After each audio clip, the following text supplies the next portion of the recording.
Hare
Srila Prabhupada ki jai.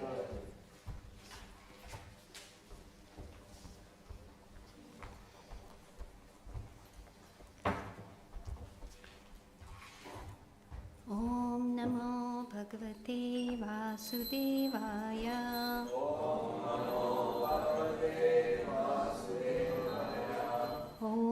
Namo Bhagavate Vasudevaya.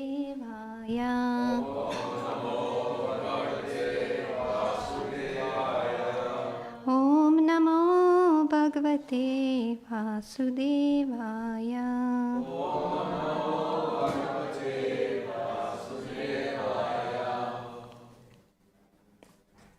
So, Hare Krishna, everyone. Good morning. Okay, so today we're reading Canto 3, Chapter 7, Text 6. Bhagavane Kai Vaisa Sarva Kshetrisva Avastita Amusya Durbhagatvam Va Kleso Va Karam Vikuta Bhagavane Ka Evaisa Sarva Kshetrisva Avastita Amusya Durbhagvatam Va Kleso Va Karam Vihikutaha Bhagavane Ka Evasa Sarva Kshetrisva Avastitaha Amusya Durbhagatvam Va Kleso Va Karam Vihikutaha.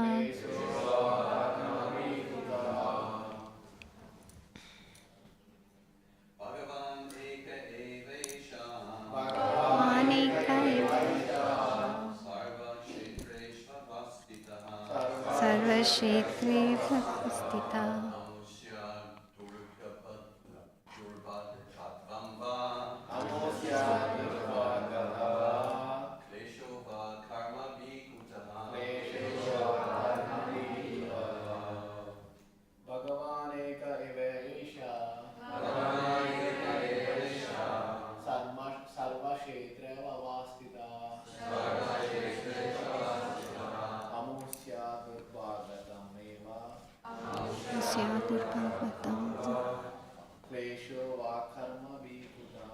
Kleso Va Karma Bhikuta Bhagavane Kaivaisha Sarva Kshetrisva Avastita Amusya Durbhagvatam Va Klesho Va Karam Bhikuta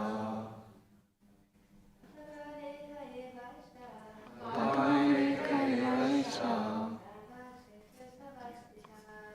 Lakete Avastita Amusya Durbhagvatam Va Klesho Va Karam Bhikuta. So, translation and purport by Srila Prabhupada. Srila Prabhupada Ki Jai. The Lord as the Supersoul is situated in every living being's heart. Why then do the living entities' activities result in misfortune and misery? Purport. The next question put forward by Vidura to Maitreya is, why are the living entities subjected to so many miseries and misfortunes in spite of the Lord's presence in their hearts as the Supersoul? The body is considered a fruitful tree, and the living entity and the Lord as Supersoul are like two birds seated in that tree. The individual soul is eating the fruit of the tree, but the Supersoul, the Lord, is witnessing the activities of the other bird. A citizen of the state may be in miseries for want of sufficient supervision by the state authority. But how can it be possible that a citizen suffers from other citizens while the chief of the state is personally present? From another point of view, it is understood that the jiva, living entity, is qualitatively one with the Lord, and thus his knowledge is in pure state of life, cannot be covered by nescience, especially in the presence of the Supreme Lord.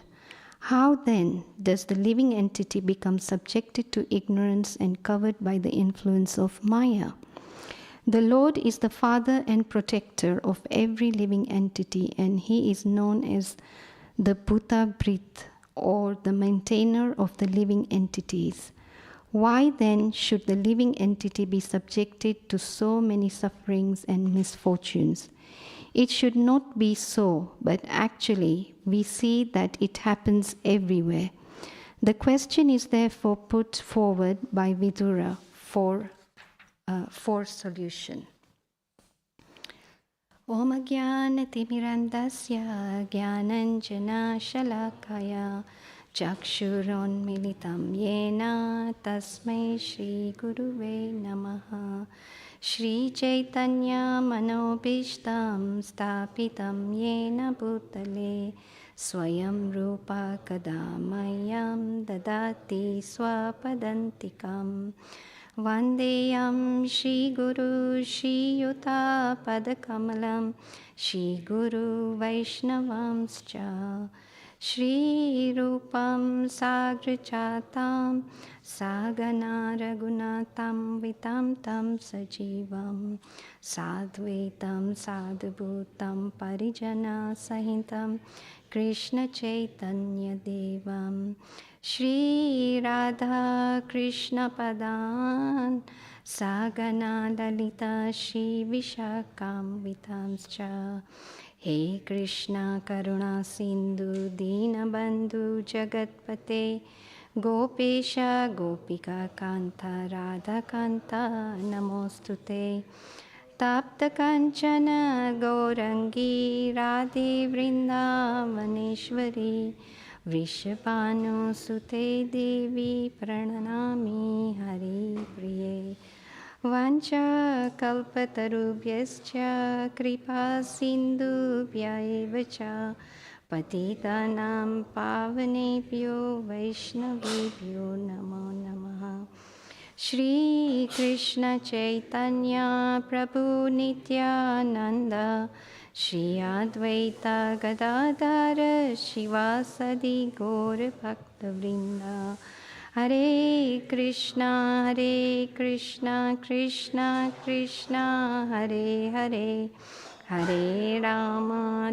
Rama Rama Hare Hare Namam Vishnupadaya Krishna Prishtaya Bhutale Srimate Bhaktivedanta Swami Ti Namine.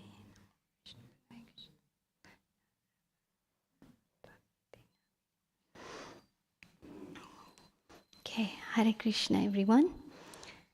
Thank you everyone for coming to this morning's Bhagavatam class, and I seek blessings of all the senior devotees and all of you here and online, so that we can discuss something that is relevant and the right words come at the right moment, and thereby cleansing my heart. So this is a really, really wonderful question that Vidura is asking. So we see that so far we heard that Vidura actually went to see Uddhava and wanted to know about the activities of the Supreme Lord. However, Uddhava, following etiquette and out of humility, didn't feel qualified to speak. So therefore he asked him to go and speak to Maitreya Rishi. So in chapter 7, we've been hearing the questions that Vidura has been putting forward to Maitreya Rishi. And in text 5 yesterday, we heard about how a pure soul in pure consciousness, so how does he become engaged in nescience? So today's text mentions these two as well. But in today's text, actually, Vidura asks a really, really good question. The Lord as the supersoul is situated in every living being's heart. So why then do the living entities' activities result in misfortune and misery? So in Bhagavad Gita 8.16, Krishna says to Arjuna, Abrahma Bhuvana Loka Punar Avrittino Arjuna Mam Upetya Tu Konteya Punar Janmana Vidyate. The nature of the material existence in the, is suffering is inevitable. We can't, whoever we are, wherever we are, we can't escape that, because whether it's the highest planet or the lowest planet in the material world, it's all temporary. So it is dukhalayam ashvashtatam. There is no escaping. So in the purport, we see that Srila Prabhupada actually makes 3 main points. So the first point that he makes is that it says here that the Lord as the supersoul is situated in every being's heart. So, we can perceive the Lord in 3 ways. As Bhagavan, so, full of all 6 opulences in full. Then there is Brahman, the effulgence of the Lord.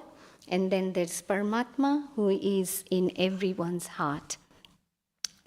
So, we won't go into that because we don't really have time. But as Paramatma, he is in every living entity's heart.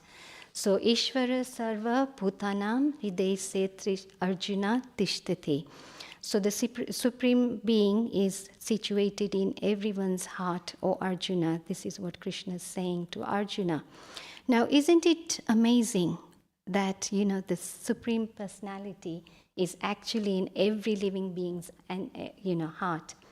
And we can understand that, yes, in every human being's heart and all the animals. But when you look at like tiny, tiny insects, and, my mind just like boggles that, how is Krishna in that little tiny, being's heart?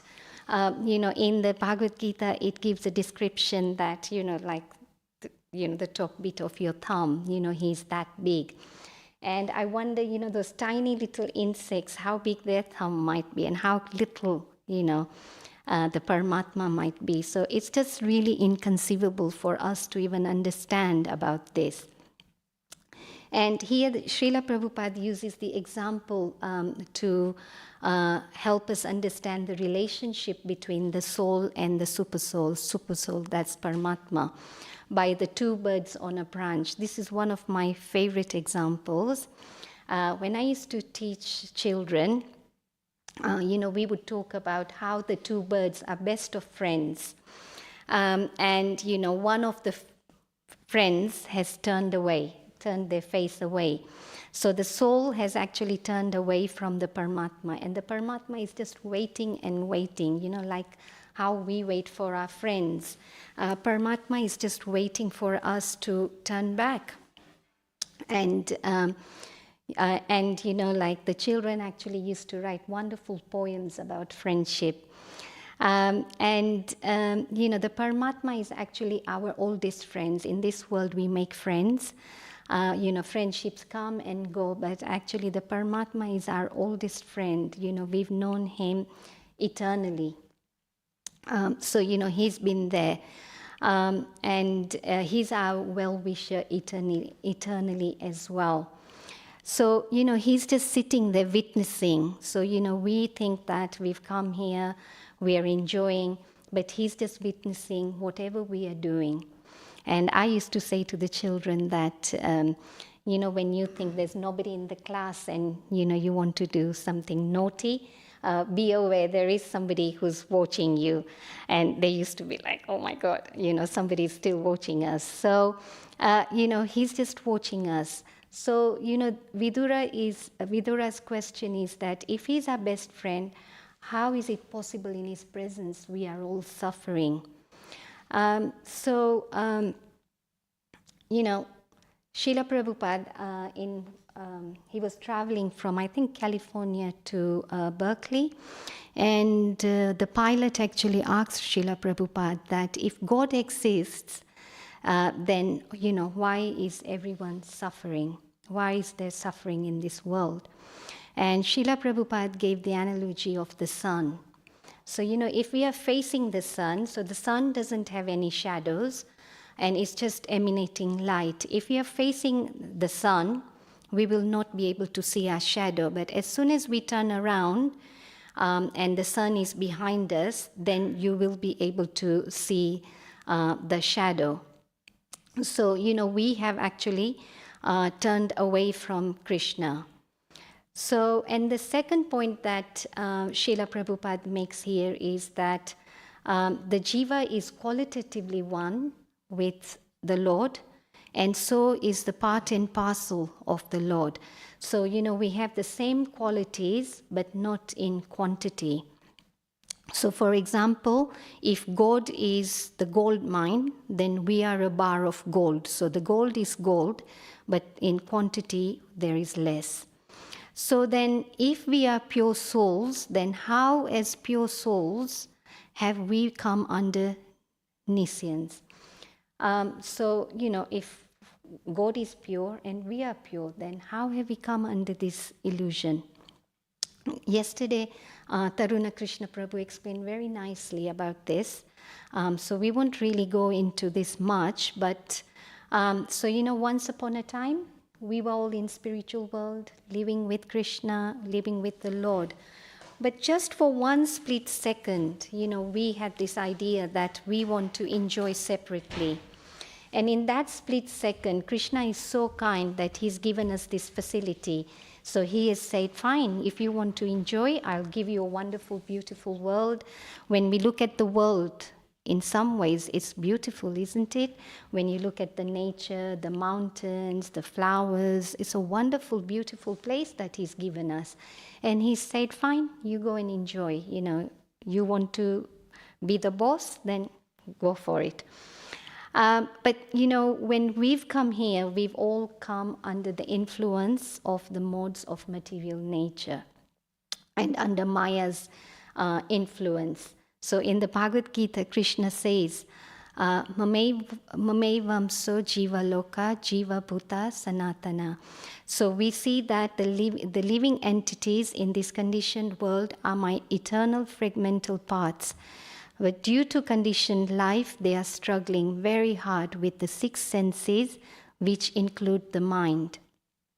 So in that purport, Srila Prabhupada actually says, not in that purport, but in 6.32, the cause of distress of a living entity is forgetfulness of his relationship with God. And the cause of happiness is knowing Krishna to be the supreme enjoyer of all activities of the human being, the proprietor of all the lands and planets, and the sincerest friend of all living entities. And a perfect yogi actually knows this, that this is, due to being conditioned by the material nature, and then they are subjected to threefold material miseries due to this forgetfulness of his relationship. And in this world, we see that, yes, it's a beautiful world, but it's also full of miseries. Do you agree? Any problems? No problems? Okay. Anyone else who has no problems? We all have problems in this world. Dukhalayam. This means the place of miseries. So we've come here to this place of miseries. Can we name some of the miseries that we encounter in this material world? Okay, birth. Getting ill, disease, yes. Anything else? Death, thank you. Sorry. Getting old, yes. I'm experiencing that. Anything else? Natural disasters, yes. So we have the 4 problems: birth, death, old age, and disease. And then we have the 3 miseries, which is natural disasters. Anything else? What do we suffer? mind. Fear, yes, we are fearful. And why are we fearful? Do we fear because we are in separation, or we are fearful because we are attached? We are always fearful, isn't it? This is mine. What if it gets taken away? And that's why we are fearful, because we feel that everything belongs to me. It's for my pleasure. If it gets taken away, then, I'm fearful all the time. What if this happens? What if I die? What if somebody close to me dies? So we are always in that fearful state of mind. But so, we have Adhyatmika, Adidevika, and Adibhautika. So, suffering caused by our own bodies and minds, suffering caused by other living entities, and suffering caused by, as Prabhuji said, natural disasters. And, we can't avoid these. These are there. So, we can't avoid these miseries. And, in the world, we see so many issues and miseries. We had the COVID, COVID was there. We've now just found out, okay, let's deal with COVID, then something else will come up. There's always something, there's a war, there's imminent wars in the world. So, these things are like a forest fire. You don't really know when the next fire will start. So then how is it that we are affected by all these miseries? So the world can be compared to Kshetra, and similarly the body can also be compared to the Kshetra. Kshetra means a field. So if you plant a seed in the Kshetra, in the field, if you plant a fruit seed, a fruit will grow. If you plant a flower will grow. Sometimes also weeds can grow and cactus can grow. So all of these can actually grow.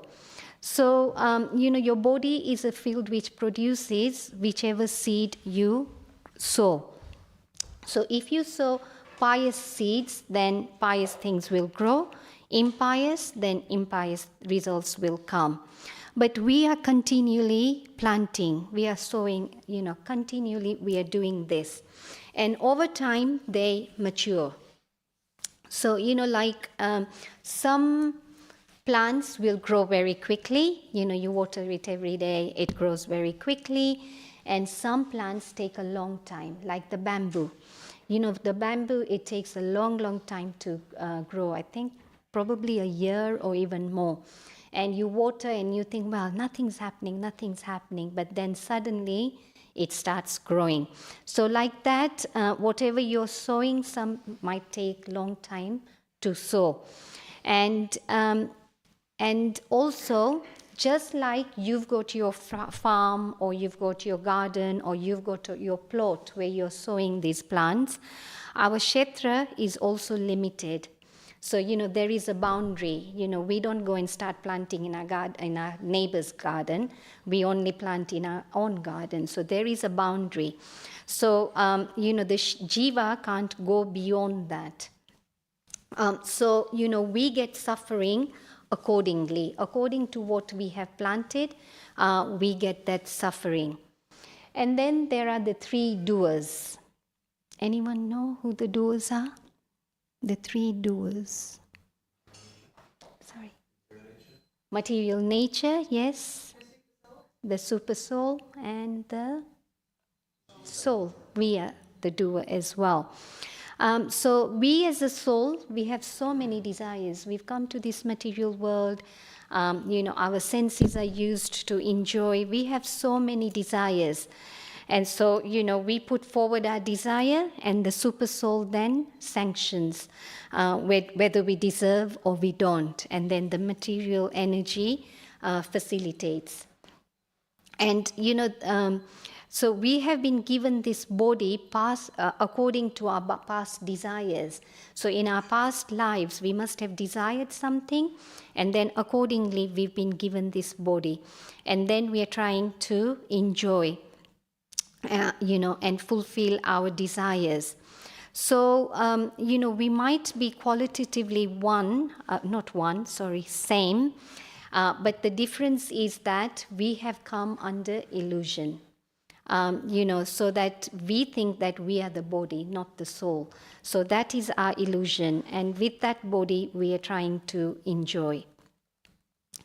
And then the third point that Srila Prabhupada makes is that the Lord is the Father, the protector, the maintainer of every living entity. So how is it that in His presence we are suffering? The living entity, is suffering. How can that be? It's because we've come under this influence of Maya and we are identifying with body. So what is actually misfortune or misery? So it is something because we want to enjoy with our senses, and then anything that checks that we feel is misery because that makes us unhappy. So, if we got our way and we just enjoy, then we are all happy, isn't it? But as soon as there is a problem, there's a suffering that comes, that means that I can't enjoy now. So then we feel unhappy. So that is what actually misery is to us. And in Srimad Bhagavatam, Canto 11, Chapter 3, Text 5, there is a translation. I'll just read the translation. The individual living being, the master of the material body, uses his material senses, which have been activated by the supersoul, to try to enjoy sense objects composed of the three modes of nature. Thus, he misidentifies the created material body, the unborn eternal self, and becomes entangled in illusory energy of the Lord. And, that's where all these problems start, because we are in this illusion that we are the body. Srila Prabhupada used to give a very nice example. In our dream, we might see that a tiger is attacking us. But when we wake up, we see there's no tiger there. It disappears. So in a similar way, when we take up to devotional service, up to bhakti, then our suffering disappears, right? So we are all chanting, reading, so we don't feel miseries, do we? We don't have any problems in our lives. Chant and be happy, right? No? So, I still have problems, I don't know about you, but they still come in a devotee's life as well. It's not that misery and misfortune is going to stop, but these two do come. And, so when these miseries still come, we can't escape, but somebody who's practicing bhakti yoga will see and cope with these miseries in a very different way. So devotees can think that this is Krishna who's teaching me a lesson. When we move forward in our spiritual journey, our anarthas are coming up.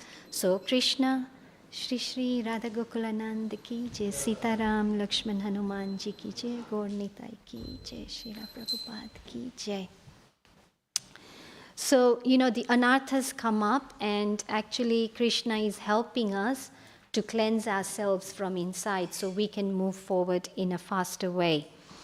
We can see it as that, or we can see it as an opportunity to get closer to God.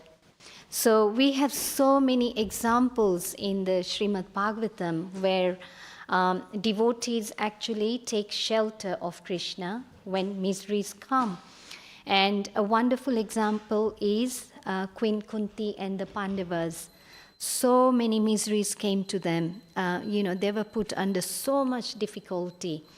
And yet, they just took shelter of Krishna, and, that made them come closer. Now, Queen Kunti is a pure devotee. So she didn't need to suffer. So why did she suffer? And the Pandavas, they are associates of Krishna. So why were they suffering? Any ideas? Why did they have to suffer? They are already pure. So why were they suffering?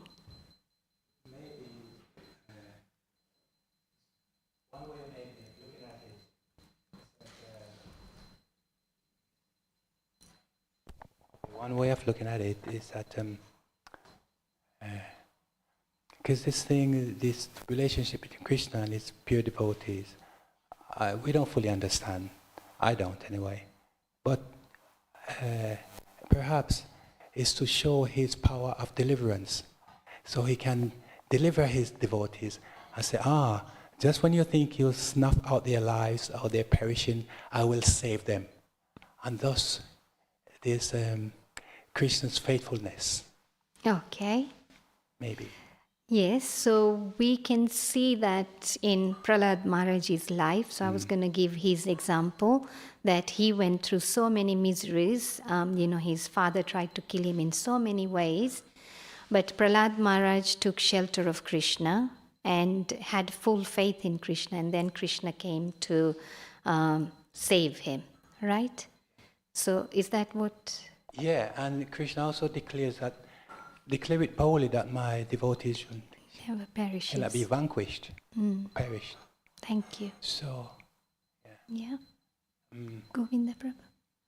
Maybe you have a better take on it. There's a couple of answers, but one is like Queen Kunti prays, may the calamities come upon us because then we will see you. So if one is not 100% pure, then the calamities can be used as a means to remain Krishna conscious. So they pray for this, let the calamities happen so that I may see you again, Krishna. Yes, wonderful. Jagat Priya Mataji, you had something?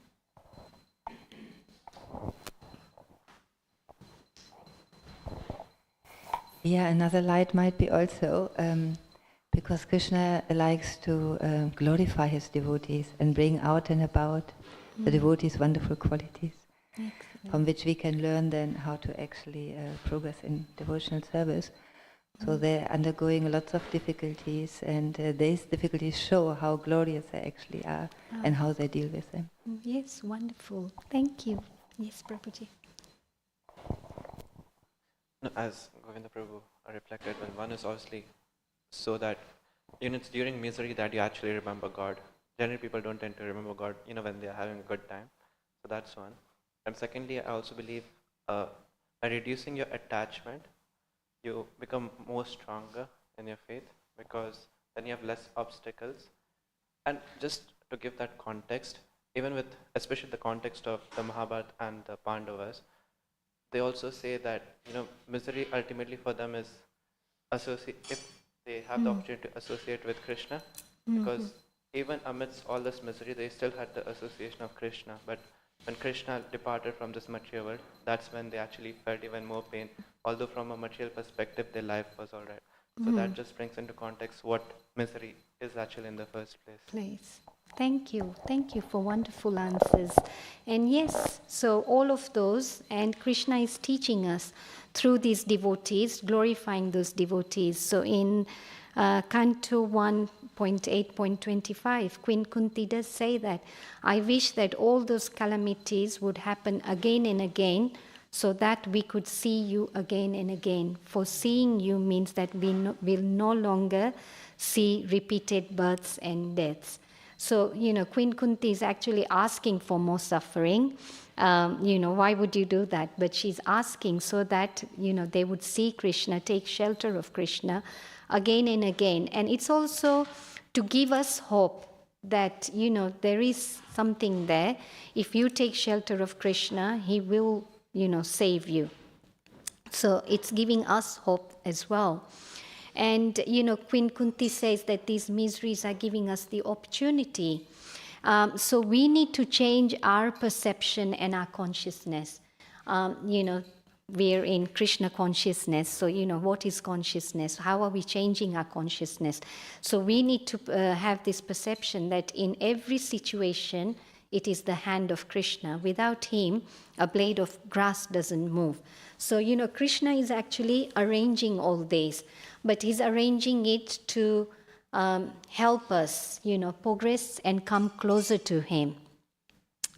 And, if we take an example of a fireman, yeah, they go into houses or buildings that are burning, right? So why would you actually go? We run away, if there's a fire somewhere, we actually run away, but they actually go in. But they go in to deal with it because they are able to. So, they've had training, they've got protective wear, they are trained to deal with the fire. So then, they go. They don't avoid going into a house full of fire. And they put on their safety suit and, they go and put the fire out. In that way, if we change our consciousness, our faith develops, then again, that is our fire suit, isn't it? That we are becoming stronger so that, this misery world of misery is like a fire, dukhalayam ashvashtam. And, so we need that protective gear to be living in this material world, and then make our way out. A fireman, he goes in, he puts out the fire, and then he leaves that house. He doesn't stay in there. So like that, we need to put out the fire, and then we also need to leave this world. And Krishna is giving us all these equipment, to help us cross over this ocean of material death and suffering and all the other sufferings that we have. So, bhakti is just giving us that strength and an opportunity to get closer and closer to Krishna. And, Bhagavad Gita, it says, Matra spasha tu konteya sitoshna sukha dukhas da. The translation says that, O son of Kunti, the non-permanent appearance and of happiness and distress, and their disappearance is due course, are like appearance and disappearance of winter and summer seasons. They arise from sense perception, O scion of Bharata, and one must learn to tolerate them without being disturbed. So, all these things will come. We just need to tolerate and keep moving forward in our bhakti. I heard a little short story. Keshav Maharaj was giving a class, and he said that there was a king, and he said to, the people that I will give the best reward to somebody who can solve my problem. How can I be sad when I'm happy, and how can I be happy when I'm sad? If anyone solves these problems, you'll get the biggest reward. So then people were thinking, well, how can you be sad and be happy? And if you're happy, how can you be sad at the same time? So then somebody came and he brought him a box. And so the king said, well, what's inside the box? And he said, well, open it and see. And inside there was a ring. And on the ring it said, I can't remember the exact words, but it said that these two will pass or something like that. So, that is the answer, that when we are really happy, we should also know that something else is coming, like it says here, like the weather, it changes. And if we are sad, then we should take consolation that, okay, happiness is on its way. So, we need to be equipoised like that. But, to do all this, we must be spiritually charged to be able to tolerate. And, on Monday, Srila Prabhupada in the class was talking about the snake. And he was saying that the snake is really poisonous. But if you take out his poison teeth, then the snake is not harmful at all. Similarly, we devotees are not scared of our senses. But, they can be difficult to control. But they can be controlled if the poison teeth have been taken out. So, he gave the example of Haridas Thakur, who through his chanting was so equipped that no matter what came his way, he was totally equipoised, he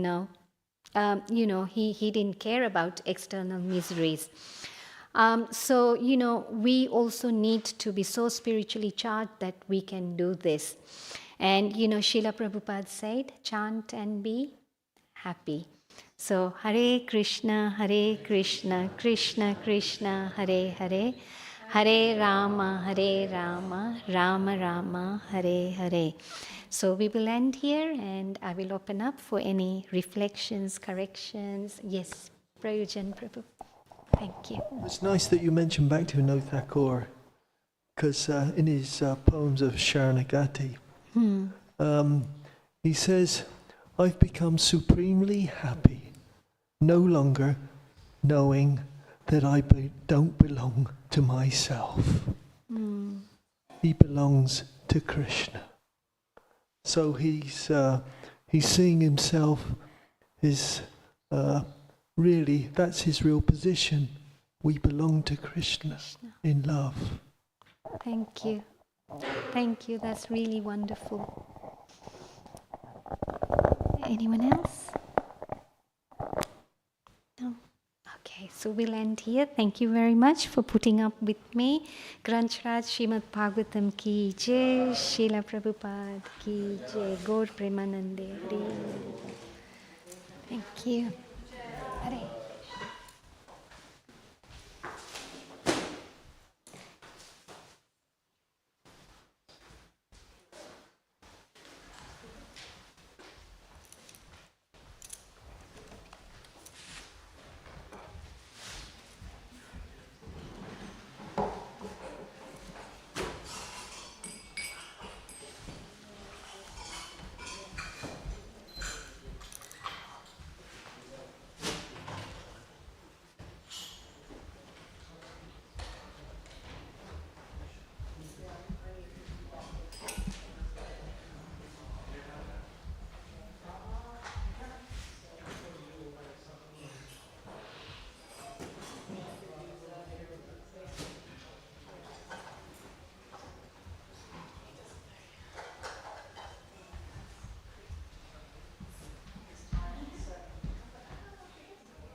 Hare Krishna, Krishna Krishna, Hare Hare, Hare Rama, Rama Rama, Hare Hare, Hare Krishna, Krishna Krishna, Hare Hare, Hare Rama, Rama Rama, Hare Hare, Hare Krishna, Krishna Krishna, Hare Hare, Hare Rama, Rama Rama, Hare Hare, Hare Krishna, Krishna Krishna, Hare Hare, Hare Rama, Rama Rama, Hare Hare, Hare Krishna, Krishna Krishna, Hare Hare.